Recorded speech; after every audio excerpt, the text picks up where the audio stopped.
Hello guys, welcome back to my channel. আজকে আমি যাচ্ছি বাইকে নিয়ে নেতাজি সুভাষচন্দ্র ক্লাবে, কারণ ওই জায়গাতে ভালো ক্রিকেটের জিনিস পাওয়া যায়। তাই আমি আমার বাইক রিক্সা করে নেতাজি সুভাষচন্দ্র ক্লাবের দিকে উদ্দেশ্যে রওনা হলাম।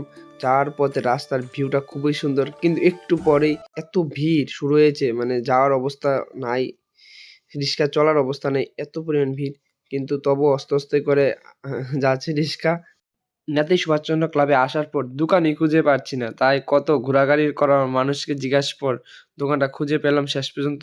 এটা হলো সেই দোকানটা। দোকানে এসে দেখি মালিক নেই, তাই ব্যাটগুলো ধরে দিচ্ছি কোন ব্যাটটা ভাইয়ের জন্য ভালো হবে। প্র্যাকটিস করে দেখছি যে ভাই ঠিকঠাক হবে, মানে হালকা। তাই ভাইও প্র্যাকটিস করছে, আমিও প্র্যাকটিস করছি।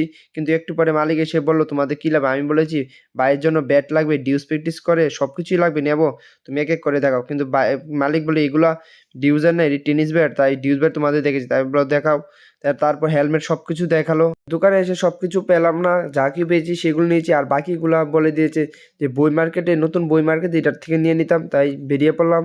তাই এখান থেকে নিয়েছি একটা ব্যাট আর একটা ব্যাগ আর হলো হেলমেট। অন্য দোকান থেকে বাকিগুলা প্যাড ট্যাড বলটন নেবো। চলো যাওয়া যাক। বই মার্কেটে আসার পর স্পোর্টসের দোকানটা খুঁজে পাচ্ছি না, তাই একজনকে জিজ্ঞাসা করার পর বলে দিয়েছে স্পোর্টসের দোকানটা হলো দোতলাতে। তাই আর আমি বাইরে চলে যাচ্ছি দোতলাতে। যাওয়ার পথে বাইরে থেকে ব্যাগটা নিয়ে নিলাম, তার কারণ হলো ব্যাগটা দেখার পর নিজে নিজে ক্রিয়েটার মনে হচ্ছে, তাই নিয়ে কত স্টাইল মারলাম। দোকানে এসে গ্লাস প্যাড দুটোই পেলাম, কিন্তু বলটা ভালো পাইনি, তাই বলটা নিতে পারলাম না, কারণ বলটা বেশি ভালো না, কারণ কম দামি বল। তা আমি বলেছি একটু ভালোর থেকে দাও।